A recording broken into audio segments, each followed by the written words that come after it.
الحمد لله رب العالمين والصلاة والسلام على حبيبه محمد وآله وأصحابه أجمعين. أعوذ بالله من الشيطان الرجيم. بسم الله الرحمن الرحيم. والذين تدعون من دونه لا يستطيعون نصركم ولا أنفسهم ينصرون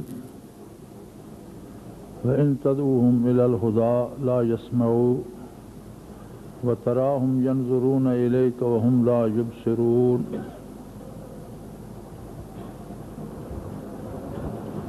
خذ العفو وأمر بالعرف وأعرض عن الجاهلين. اللهم سبحانك لا علم لنا إلا ما علمتنا إنك أنت العليم الحكيم. مولاي صل وسلم دائما أبدا على حبيبك من زانت به الأسر. سورہ اعراف کی یہ آیات مبارکہ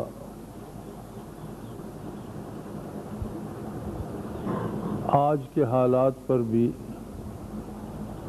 بعین ہی اسی طرح صادق آتی ہیں جس طرح محروم القسمت لوگ اس مبارک عہد میں جب اس دار دنیا میں نبی اکرم صلی اللہ علیہ وآلہ وسلم جلوہ افروز تھے،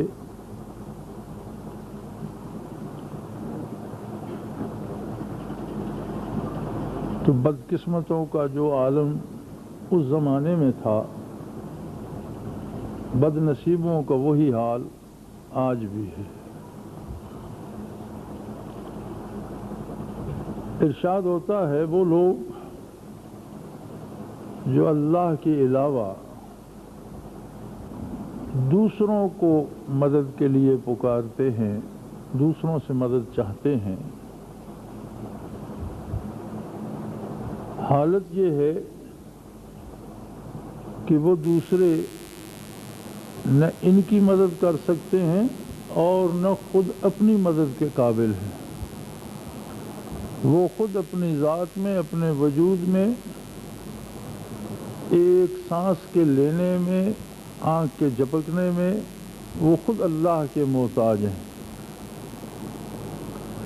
اپنی تخلیق، اپنے وجود، اپنی زندگی میں وہ اپنی مدد کے قابل نہیں ہیں. اور یہ لوگ جو اللہ کا نام سننے کے بعد، محمد الرسول اللہ صلی اللہ علیہ وآلہ وسلم کا پیغام سننے کے بعد پھر دوسروں سے مدد چاہتے ہیں، یہ ایسے لوگ ہیں کہ ان تدعوہم الی الہدی لا یسمعوا، کہ آپ اگر انہیں ہدایت کی طرف بلائیں انہیں وہ بات سنائی ہی نہیں دیتی، ان کے پلے ہی نہیں پڑتی. وَتَرَاهُمْ يَنْظُرُونَ إِلَيْكَ، اور آپ دیکھتے ہیں کہ وہ آپ کی طرف دیدے پھاڑ پھاڑ کر دیکھ رہے ہیں. وَهُمْ لَا يُبْصِرُونَ، لیکن وہ آپ کو دیکھ نہیں پاتے. خُذِ الْعَفْوَ وَأْمُرْ بِالْعُرْفِ وَأَعْرِضْ عَنِ الْجَاهِلِينَ. فرمایا ان سے تین طرح کا سلوک کیجئے. ایک تو ان سے درگزر فرمائیے، خُذِ الْعَفْوَ، اور دوسری بات کہ نیکی کا حکم کرتے رہیے، یہ سنیں یا نہ سنیں، مانیں یا نہ مانیں. اور تیسری بات کہ ان جاہلوں کی کوئی پرواہ مت کیجیے، ان سے اپنا رخ انور پھیر لیجیے، ان سے کنارہ کر لیجیے، ان کو جانے دیجیے اپنے انجام تک. کہ جب اللہ کی بارگاہ میں پہنچیں گے تب ان کی آنکھ کھلے گی، وہ خود ان سے حساب لے گا۔ آج بھی ہمارا فرد سے لے کر قوم تک معاملہ یہی ہے کہ ہم صرف اللہ کو نہیں پکارتے، اللہ کے علاوہ ہماری بے شمار لوگوں سے، بے شمار ملکوں سے، بے شمار طاقتوں سے بے پناہ امیدیں۔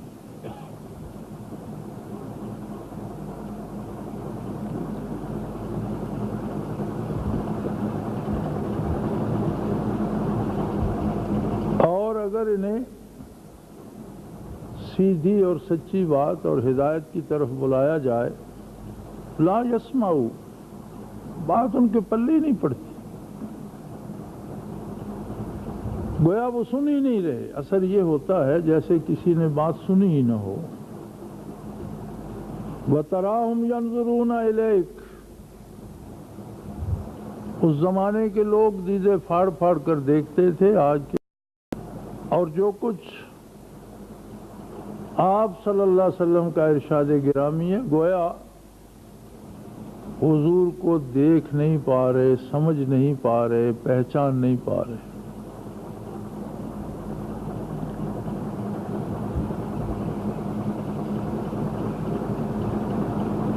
فرمایا ان سے درگزر فرمائیے، لیکن نیکی کا حکم کرتے رہیے، وَأْمُرْ بِالْعُرْفِ، نیکی کا حکم کرتے رہیے، وَأَعْرِضْ عَنِ الْجَاهِلِينَ، اور ان جاہلوں سے کنارہ کر لیجیے۔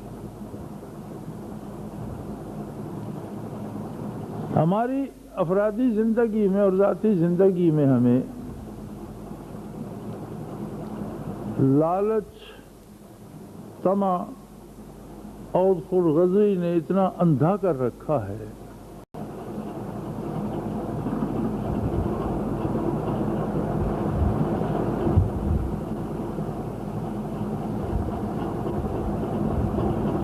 لیکن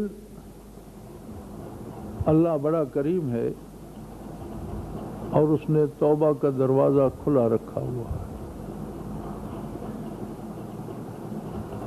أَلَمْ يَعْنِ لِلَّذِينَ آمَنُوا أَن يَخْشَعَ قُلُوبُهُمْ لِذِكْرِ اللَّهِ،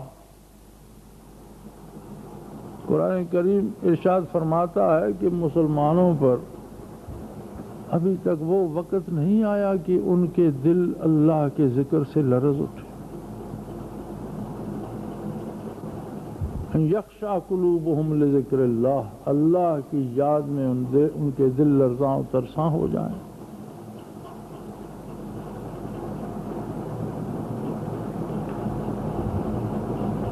ان ساری مصیبتوں کا، ان سارے دکھوں کا، ان سب تکلیفوں کا مداوا ذکر الہی ہے۔ لیکن کیا کیا جائے؟ میں نے آج ایک خط کے جواب میں لکھا بھی ہے کہ چمار کے ساتھ کوئی سال کام کرتا ہے وہ خود کاریگر بن جاتا ہے، کسی ورکشاپ میں کوئی 2 سال محنت کرتا ہے پھر وہ خود کاریگر ہو جاتا ہے، کسی کاروباری کے ساتھ کوئی کچھ عرصہ کام کرتا ہے وہ کاروباری ہو جاتا ہے، کسی ڈرائیور کے ساتھ کوئی سال محنت کرتا ہے خود ڈرائیور ہو جاتا ہے۔ دنیا کے ہر شعبے میں ساری عمر کوئی کسی کو سکھاتا نہیں رہتا، چندے سیکھنے کے بعد پھر وہ لوگ آگے سکھانے کے قابل ہو جاتے ہیں۔ لیکن عجیب بات ہے کہ برسوں بیت گئے، جن لوگوں کو اللہ اللہ سکھاتے ان کا خط آتا ہے تو کہتے ہیں جی دعا کرو ذکر چھوٹ رہا ہے۔ او خدا کے بندے، تجھ سے سونا نہ چھوٹا، کھانا نہ چھوٹا، دنیا کا کوئی کام نہ چھوٹا، صرف اللہ کی یاد چھوٹ رہی ہے۔ اگر یہ عالم ہے تو نتائج بالکل ایسے ہی ہوں گے جیسے ہم بھگت رہے۔